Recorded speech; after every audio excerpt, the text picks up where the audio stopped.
जय Shri Krishna viewers, welcome to astro intelligence videos.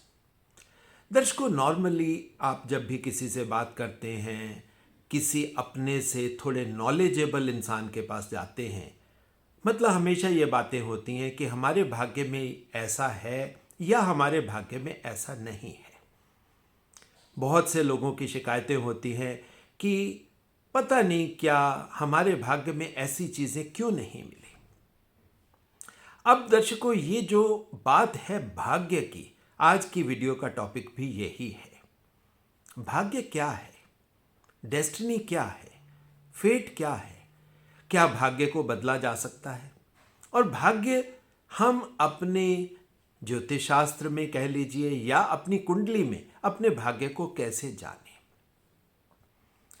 दर्शकों, ज्योतिष शास्त्र में बहुत से प्रश्नों के जो प्रश्न वैसे देखने में बहुत इंपॉर्टेंट होते हैं, मगर उनके बहुत सिंपल आंसर्स दिए गए हैं।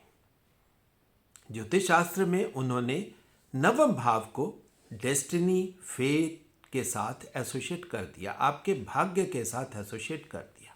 यानी भाग्य का भाव है नवम भाग्य, 9th हाउस। अब 9th हाउस जो है, ये दर्शकों है जुपिटर के स्वामित्व में, यानी जो लॉर्डशिप है वो है देवगुरु बृहस्पति की।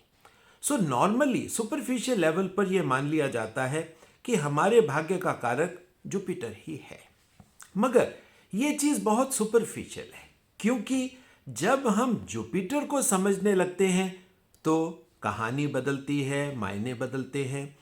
सो आज की वीडियो में दर्शकों हम जानने का प्रयास करेंगे कि एक्चुअल में भाग्य क्या है। अब इसमें शुरुआत मैं करूंगा दर्शकों एक स्टेटमेंट से, जो हम गीता में पढ़ते हैं। भगवान कृष्ण ने वो लाइन गीता में कई बार यूज करी, और वो लाइन क्या है? नियति आपकी नियत से बनती है। नियति आपकी नियत से बनती है, यानी कि आपका इंटेंट ही आपके भाग्य को बनाता है।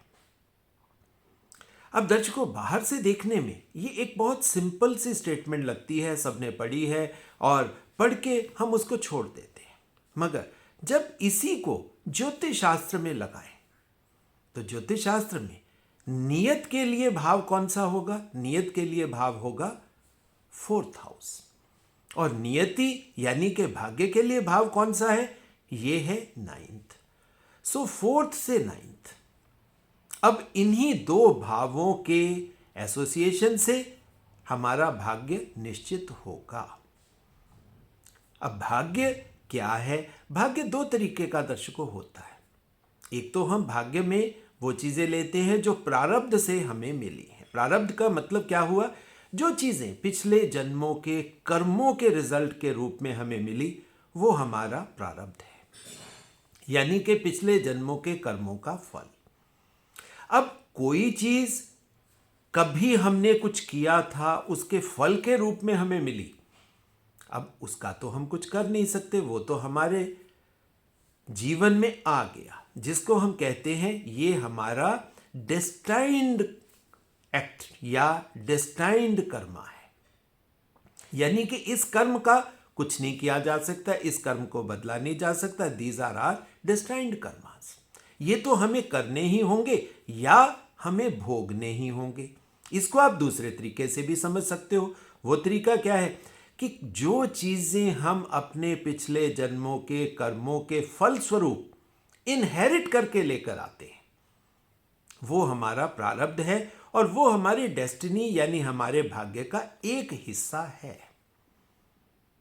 अब इसी को आप अपने जुपिटर के साथ एसोसिएट करिए। अब दर्शकों, जुपिटर के साथ जैसे ही आप इसे एसोसिएट करोगे तो जुपिटर का संबंध तो ज्ञान के साथ है, और ज्ञान भी, क्योंकि ये जो चार्ट है, ये चार्ट किसका है दर्शकों? ये चार्ट आपका चार्ट है। सो किसी और के ज्ञान की यहां बात नहीं हो रही। आप मेरे ज्ञान की या मैं आपके ज्ञान की बात नहीं कर सकता हूं। जिस भी जातक की कुंडली के बारे में हम बात करेंगे या आप अपनी कुंडली के बारे में बात करेंगे, तो वो आपके ज्ञान के साथ यानी कि आत्मज्ञान के साथ संबंधित होगा, यानी कि सेल्फ नॉलेज। अब सेल्फ नॉलेज भी कहीं ना कहीं हमारे प्रारब्ध का ही वो हिस्सा है जो हम पिछले जन्मों के कर्मों के फलस्वरूप, यानी जो कर्म हमने किए और जो कर्मों के फलस्वरूप ज्ञान हमें अर्जित हुआ, वो ज्ञान जो कैरी फॉरवर्ड होके या इनहेरिट होके हमारे पास आ गया, तो वही तो हमारा जुपिटर है। सो ज्ञान भी कहीं ना कहीं हमारे जो भाग्य के रूप में हमें मिलता है, ये दर्शकों पिछले जन्मों के कर्मों का अर्जित फल है, यानी कि वो नॉलेज जो हमने इनहेरिट करी अपने फल स्वरूप। अब दर्शकों, 9th हाउस में सिर्फ आपको जुपिटर मिले ये जरूरी नहीं है, क्योंकि बाहर से देखने में हमें जुपिटर का स्वामित्व दिखाई देता है। और जुपिटर, आप देखिए, हम कहते हैं कि जुपिटर फायरी प्लैनेट है, इसमें अग्नि है। अब अग्नि को भाग्य के साथ आप कैसे देख सकते हो, कैसे समझ सकते हो, ये भी आज की वीडियो में मैं आपको समझाने वाला हूं कि अग्नि का हमारे भाग्य के साथ क्या रिलेशनशिप हो सकता है। अब वैसे भी जो लोग न्यूमरोलॉजी या अंक गणित की बात करते हैं, तो 9 नंबर तो दर्शकों मार्स का है, और मार्स है ही अग्नि। सो 9th हाउस में हमें चाहते ना चाहते अग्नि तो मिल गई। और वैसे भी जुपिटर का जो स्वरूप है वो तो फायरी है, मगर जुपिटर को हम जिस तत्व के साथ एसोसिएट करते हैं दर्शकों, उस तत्व को आप जान लें, उस एलिमेंट को आप समझ लें। जुपिटर आकाश तत्व का है। अब आकाश तत्व का मतलब क्या हुआ? ईथर। यानी कि हम कह सकते हैं कि नॉलेज आकाश में है। और वैसे भी शास्त्रों में इसके बारे में हमेशा बोला गया है कि जो नॉलेज आपके पास है वो आपकी है, मगर जो नॉलेज अननोन है वो तो अज्ञात में पड़ी है, और अज्ञात कहाँ है? वो तो आकाश तत्व की बात है। सो जो चीजें फिजिकल हैं, यानी आप मुझे देख सकते हो, मैं आपको देख सकता हूं, चीजों को हम देख सकते हैं, महसूस कर सकते हैं, आंखों द्वारा देख सकते हैं, इंद्रियों द्वारा महसूस कर सकते हैं। जो भी चीजें दर्शकों फिजिकल हैं, अब वो फिजिकल चीजें कहां पर एग्जिस्ट करती हैं? हम कहते हैं ब्रह्मांड में एग्जिस्ट करती हैं। ब्रह्मांड क्या है? ब्रह्मांड तो खाली है, आकाश तत्व है। आकाश तत्व हमारे बाहर हर जगह है, और यही आकाश तत्व जब हम अपने अंदर जाएंगे, अपने सेल्स के अंदर देखिए, सेल्स के अंदर आपको 99.9% क्या मिलेगा? आकाश तत्व ही तो मिलेगा। यानी ये जो फिजिकल बॉडीज, चाहे वो शरीर से बाहर है या शरीर के अंदर है, वो सिर्फ 0.1% है। 99.9% जो है वो आकाश है। अब आकाश को हम जुपिटर से लेते हैं। सो कुछ ज्ञान जो फिजिकल बॉडीज के यूटिलाइजेशन से समझ लीजिए, क्योंकि हमारी बॉडी फिजिकल है, हम कर्म फिजिकल बॉडी से करते हैं, और फिजिकल बॉडी से जो कुछ भी हम देखते या महसूस करते हैं वो ही हमारा ज्ञान बन जाता है। तो हम समझ सकते हैं कि हमारा ज्ञान वो 0.1% वाला है। जो 99.9% आकाश तत्व है वो तो हमें मिला ही नहीं। अब वो मिल कैसे सकता है दर्शकों? इसी के अंदर बहुत बड़ा राज छिपा है, और ये जो राज है, इसी से हम अपने भाग्य को परिवर्तित कर सकते हैं। अब 9th हाउस का संबंध फायर के साथ, अग्नि के साथ हो गया। अग्नि का एक स्वभाव है दर्शकों, अग्नि जब भी जलेगी तो वो बुराइयों का नाश कर देगी, नेगेटिविटी को दूर कर देगी, अंधकार को दूर कर देगी। आपके अंदर जो भी इन्फेक्शन से लेकर जो नेगेटिविटीज हैं उनको बंद कर देगी। सो अग्नि का एक स्वभाव है कि वो आपके अंदर की कुरीतियों को, बीमारियों को, नेगेटिव चीजों को खत्म करके आपको प्योर बना देगी। सो ये अग्नि का स्वभाव हुआ। अब अग्नि का दूसरा स्वभाव आप देखिए, अग्नि जब भी जलेगी तो जलकर अग्नि ऊपर की तरफ जाएगी। यानी कि अगर हम कहें ऊपर का मतलब क्या हुआ? आकाश। यानी कि आकाश की तरफ जाएगी। और जब भी अग्नि आकाश में जाएगी तो वो सीधा तो जा नहीं सकती, क्योंकि धरती पर, अब यहां पर आप एसोसिएट करोगे दूसरे जो सेंटेंस का हिस्सा था। एक तो सेंटेंस का हिस्सा था नियति और दूसरा हिस्सा था नियत। अब आप नियत को इसके साथ एसोसिएट करिए। अब नियत फोर्थ हाउस का subject, fourth house water, watery sign, water के साथ, इमोशंस के साथ, पानी के साथ उसका संबंध। और जैसे ही अग्नि और पानी इकट्ठे होंगे तो दर्शकों क्या बनेगा? अग्नि और पानी जब भी इकट्ठे होते हैं तो ऊपर की तरफ जो मूवमेंट होती है वो क्लाउड बना देती है, बादल बना देती है। अब आप देखिए बादल का संबंध हम कहां से लेते हैं? ज्योतिष शास्त्र में बादल को हम एसोसिएट करते हैं राहु के साथ। अब राहु को हम कहते हैं स्मोक, क्लाउड बन गया, मगर उसको बनने के लिए राहु का दूसरा हिस्सा भी तो चाहिए। राहु का दूसरा हिस्सा होता है दर्शकों केतु। वैसे भी हम जुपिटर की नॉलेज को, क्योंकि जुपिटर देवगुरु हैं, नॉलेज के गुरु हैं, और नॉलेज के प्रथम देवता कौन है? वो है गणपति, भगवान गणेश। और गणपति को हम केतु ही तो मानते हैं। और वैसे भी 9th हाउस में आप देखिए जो मूल नक्षत्र है, मूल नक्षत्र किसका है? केतु के साथ ही तो संबंध है। ये जो राहु केतु जहां भी देखो ये माया के रूप में हमें हर जगह मिल जाएंगे। अब ये जो बादल बन गया, बादल ऊपर आकाश में गया, और यही बादल आप देखिए बरस के फिर आपके ऊपर, इस धरती के ऊपर आएगा, और उस बादल का, उस पानी का, उस नमी का आपके ऊपर प्रभाव पड़ेगा। अब यहीं पर आप देखिए जैसी नियत होगी वैसी ही नियति बनेगी। यानी कि जैसा पानी का बेस नीचे मिलेगा उसी पानी के बेस के क्लाउड बनेंगे, और उसी बेस के साथ, उसी स्वभाव के साथ वो पानी धरती पर बरस जाएगा।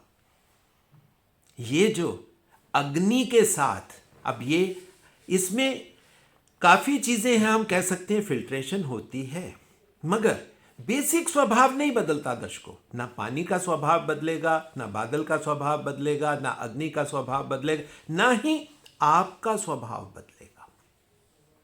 अब जिस नियत के साथ आपने वो क्लाउड बनाया, उसी नियत के साथ वो क्लाउड पानी बन के आपके ऊपर बरस गया, और उसी ने आपको इन्फ्लुएंस कर दिया। अब आप देखिए ये जो इन्फ्लुएंस है, इसी से आपकी नियति बनती है। 4th हाउस 9th हाउस का कॉम्बिनेशन है दर्शकों ये। मगर अगर आपस में इस रिलेशनशिप को हम समझेंगे, ये रिलेशनशिप दर्शकों बड़ा मजेदार है। ये क्या है? छठा रिलेशनशिप है, 6th रिलेशनशिप है। अब 6th रिलेशनशिप कभी अच्छा तो होता नहीं, हम इसको लेते हैं रोग, ऋण और शत्रु के साथ। नियत और नियति का संबंध। अब आप देखिए ऋण कहां से आया? अब ऋण आपकी नियति कहीं ना कहीं, नियत जो आपकी है उसके अंदर जो इन्फ्लुएंसेस हैं, वो इन्फ्लुएंसेस आपके ऋण ही तो हैं, वो आपके लोन्स हैं जो हमने अपने अगल बगल से इकट्ठे किए, अपने माता पिता से इकट्ठे किए, अपने घर से, अपने कम्युनिटी से इकट्ठे किए। वो ऋण, वो लोन लेकर वो पानी का बादल बरसा, और वो बादल हमारे ऊपर नियति के रूप में, इनहेरिटेंस के रूप में हमारे पास आ गया। अब आप देखिए कुछ चीजें पिछले जन्मों की इनहेरिटेंस आई, और जो इस जन्म के कर्मों का साइकिल बना, वो भी तो दर्शकों हमारे ऊपर इसी तरीके से दोबारा से जब बरस गया तो वो इन्फ्लुएंस तो आएगा। इसी तरीके से आप देखिए अगर नियत एसिड की होगी तो वो एसिडिक रेन ही आएगी। ऐसा नहीं है कि कुछ दूसरी रेन आ जानी है। कहीं कहीं आप देखते हो फिशेस आ जाती हैं रेन के बीच में।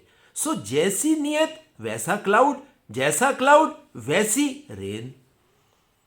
अब आप देखिए भगवान कृष्ण ने कितने सिंपल शब्दों में चीजों को हमें समझा दिया, और ज्योतिष शास्त्र ने इसी चीज को किस तरह बड़े सुंदर तरीके से एसोसिएट कर दिया। अब दर्शकों, क्या भाग्य को बदला जा सकता है? अब दर्शकों, भाग्य के आप दो हिस्से कर लीजिए। एक हिस्सा है जो प्रारब्ध के रूप में पिछले जन्मों के कर्मों के फलस्वरूप आपको मिला। उसका तो दर्शकों ना आप कुछ कर सकते हो, ना हम आपको कुछ एडवाइस कर सकते हैं, ना ही कोई रेमेडीज यहां पर काम कर सकती, कि वो आपके जीवन का वो इनहेरिटेंस है जो आपको भोगना ही है। आपको जिस तरह का भी वर्तमान मिला, आपका वर्तमान आपके पास्ट के ऊपर ही एसोसिएट करता था, और जो वर्तमान आपको मिला और उस वर्तमान में जो प्रारब्ध का हिस्सा पिछले जन्मों के कर्मों के फलस्वरूप आपको मिला, उसको तो आपको भोगना पड़ेगा। मगर अब इस भाग्य का कुछ हिस्सा हम रोज निर्मित करते हैं दर्शकों, डेली के कर्मों के, डेली के एक्शन से। अब वहां पर हम काम कर सकते हैं, वहां पर नियति को नियत से बदला जा सकता है। अगर हम नियत पॉजिटिव कर लें तो वो एसिडिक रेन हमारे ऊपर नहीं आएगी। अब आप यही चीज देखिए कि नियत किस तरह काम करती है। अब आपने कोई तीर छोड़ना है, अब तीर आपने बिल्कुल हर चीज प्रॉपर, आपका धनुष प्रॉपर कसा हुआ होना चाहिए, आपके तीर जो हैं वो टेढ़े मेढ़े ना हो, हर चीज प्रॉपर ऑर्डर में। अगर आप सही नियत से पूरा धनुष बाण को पीछे से खींचकर बाण को आगे भेजोगे तो जिस लक्ष्य का भेदन आप करना चाहते हो वो लक्ष्य का भेदन आप कर सकते हो। नियत से नियति बनती है, और इस नियत को हम डे टू डे बेसिस पर अगर हम देखें तो अब fourth house ninth house relationship, और इन दोनों का जो आपसी रिलेशनशिप है दर्शकों, ये कभी मत भूलना। अब इसी रिलेशनशिप को हम अगर हम कहें लग्न वाइज भी डिस्कस कर सकते हैं। अब दर्शकों, लग्न वाइज कैसे डिस्कस कर सकते हैं? अब मेष लग्न वालों के लिए आप देखिए फोर्थ हाउस कौन सा हुआ। फोर्थ हाउस कर्क राशि, कैंसर, और नाइन्थ हाउस उनका सैजिटेरियस। अब ये जो कैंसर सैजिटेरियस का कॉम्बिनेशन है, इसमें भाग्य को हम क्या इंप्रूव कर सकते हैं? तो दर्शकों, यहां पर बहुत सीधी बात है, आप ज्यादा इमोशनल मत होइए, इमोशंस के बहाव में मत जाइए, बाहर के इन्फ्लुएंसेस जितने कम लेंगे, स्पेशली मेष लग्न वालों के लिए मदर के साथ पड़ोसियों के साथ, आप देखिए जहां से आप, इवन इसमें आप सोशल मीडिया को भी रख सकते हैं, यानी जो भी इन्फ्लुएंस आपके ऊपर आए, आपकी भावनाओं को जो प्रभावित करे, दर्शकों वहां से आपका भाग्य बदला जा सकता है। मगर साथ ही में यहां पर सैजिटेरियस आपको क्या बनाने की प्रेरणा देता है? सैजिटेरियस कहता है अग्नि और ज्ञान। अग्नि और ज्ञान, मैं यहां पर कहूंगा कि अगर आप अपने भाग्य को मेष लग्न वाले इंप्रूव करना चाहते हैं तो वो यज्ञ करें, हवन करें।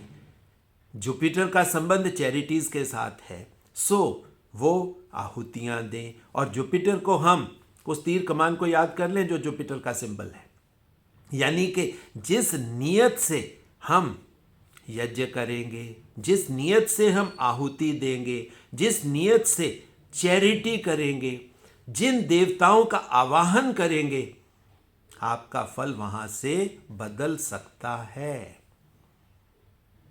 बिल्कुल बदल सकता है दर्शकों, मेष लग्न वालों का। और मेष लग्न वाले फायर के देवता, क्योंकि सैजिटेरियस फायर के देवता अग्नि, जुपिटर शास्त्रों की नॉलेज, वैदिक नॉलेज, सो वो हवन।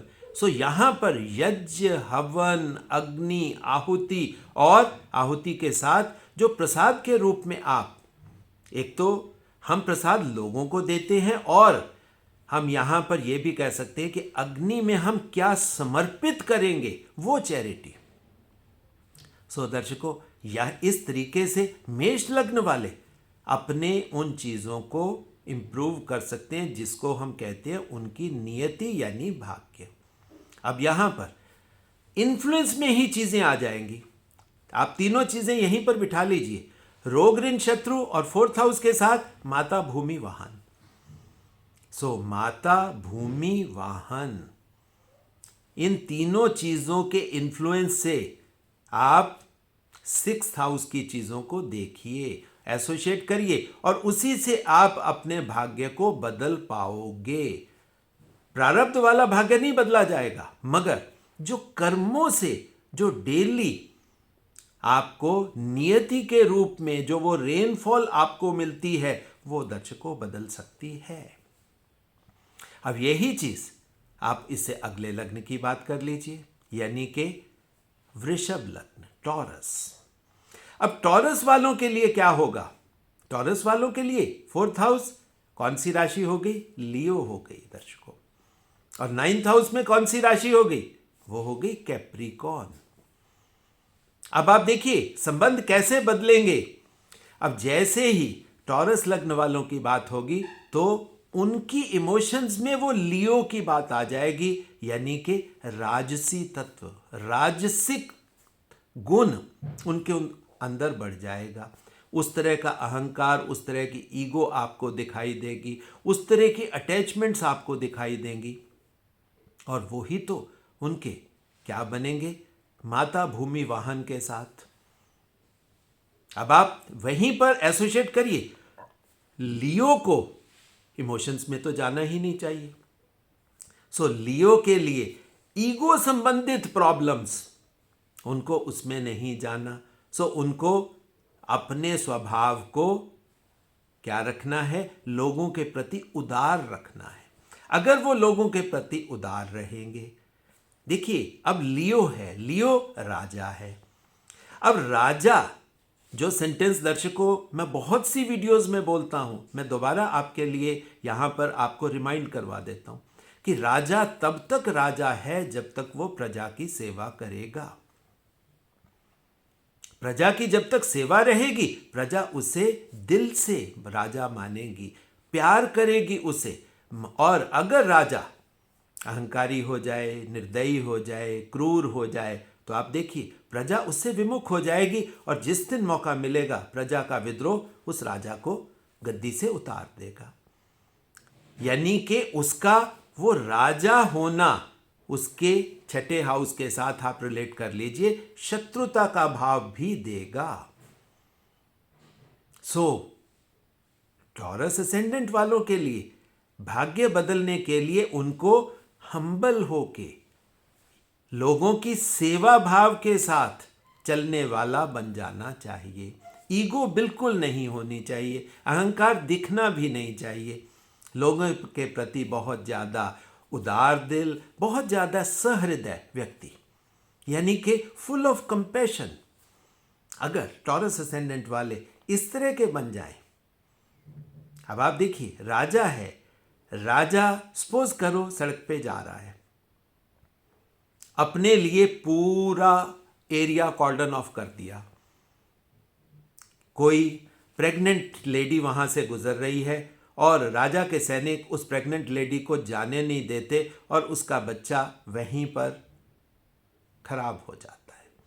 अब आप देखिए जो वो प्रजा है, जो वो उस लेडी के साथ एसोसिएट होगी, वो राजा के साथ किस तरह का मनोभाव रखेगी।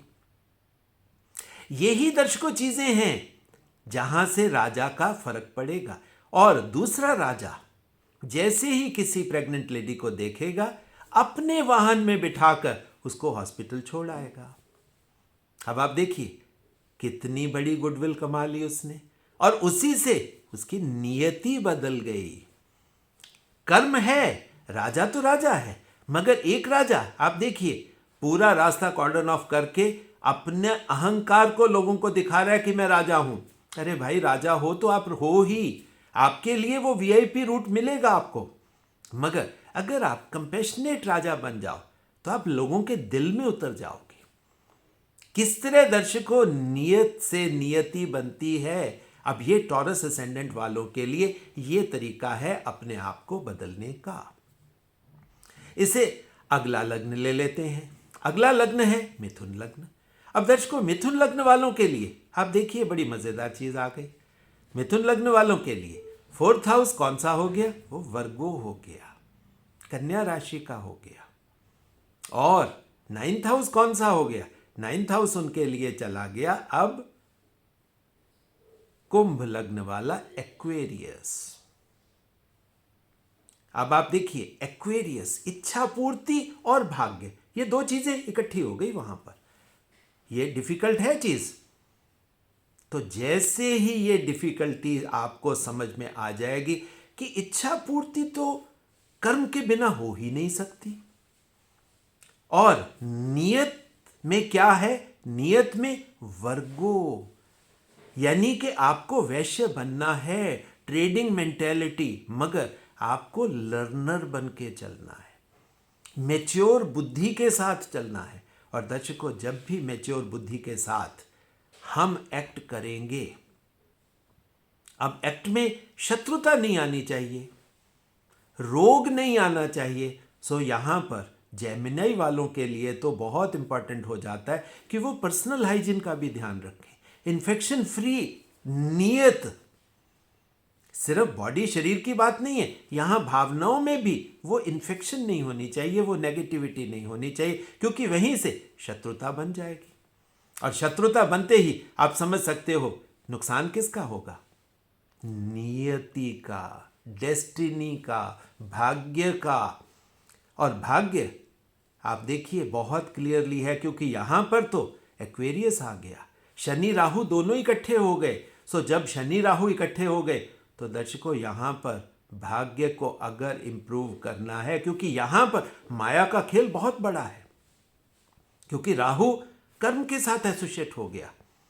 सो आपको बहुत ज्यादा बुद्धिपूर्ण होकर, और बुद्धि भी कौन सी? विवेक वाली बुद्धि, बैलेंस्ड अप्रोच वाली बुद्धि, सशक्त बुद्धि, और हमेशा लर्निंग मोड वाली बुद्धि। वो जो लोन है, वो ऋण जो है, देखो जो लर्नर है तो वो ऋण तो समाज से ले ही रहा है, मगर कौन सा लोन लेना है? लोन दर्शकों पॉजिटिव लोन। अगर पॉजिटिव लोन मिलेगा, अब आप देखिए यहां पर सिर्फ ये शनि राहु इकट्ठे नहीं हुए, क्योंकि बाई वर्च्यू जिसे हम कहते हैं ना कि डिफॉल्ट सेटिंग में 9th house belongs to that Jupiterian energy, fiery energy, वो तो वहां पर है। मगर कैसे आप अपनी नियत के ऊपर काम करके अपनी नियति को बदल सकते हो दर्शकों, ये आज की वीडियो का बहुत इंपॉर्टेंट सा टॉपिक था। अब 3 लग्न हमने डिस्कस कर लिए, क्योंकि वीडियो लंबी हो रही है, सो फटाफट 3 लग्न आगे वाले डिस्कस कर लेते हैं।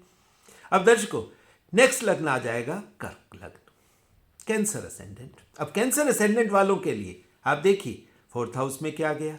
कैंसर असेंडेंट वालों के लिए 4th हाउस में चला गया लिब्रा।